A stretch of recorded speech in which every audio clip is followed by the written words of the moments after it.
These M&M Oat Bars taste just like homemade candy bars. Let's see what's cooking. Let's get the facts. Let's see what's cooking. It's time for yoyomax12.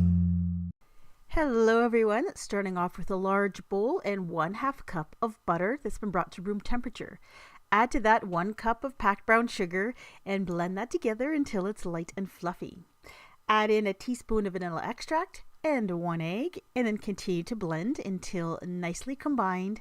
Now add some dry ingredients. That's a 1/2 teaspoon of baking soda, 1/2 teaspoon of salt, and then add in 1 1/4 cups of all-purpose flour.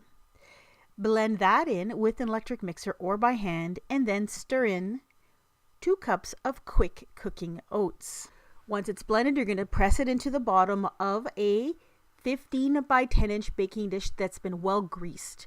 Now, if you don't have this exact size of baking dish, a 9 by 13 will probably do fine, except your base will be a little bit thicker. That's all. Bake this at 350 degrees for 10 to 15 minutes until it's golden brown, and then you're going to let it cool completely.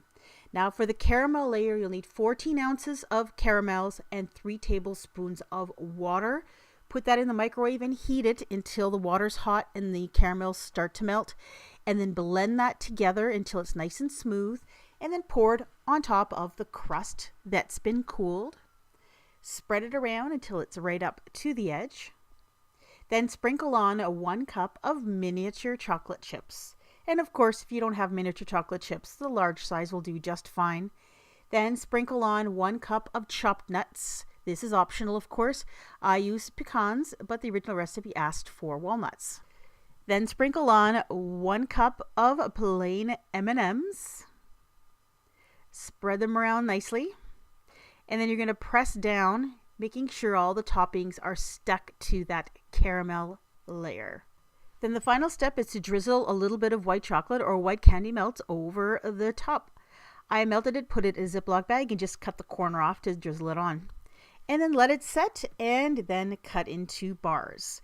These are delicious. They do taste like a homemade candy bar.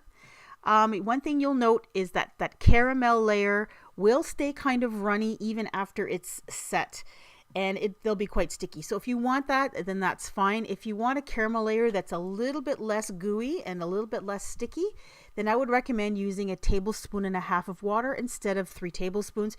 And that way your caramel layer won't be quite as runny. These were a big hit in my household. They are quite sweet because there's a lot of sweet stuff on top of these, but they are delicious and would make a great dessert. Thank you to everyone for watching. If you're not subscribed to my channel, do that now by clicking on that big yellow subscribe button. I come up with brand new recipe videos every single week. If there's something that you'd love to see, please let me know in the comments. Bye-bye.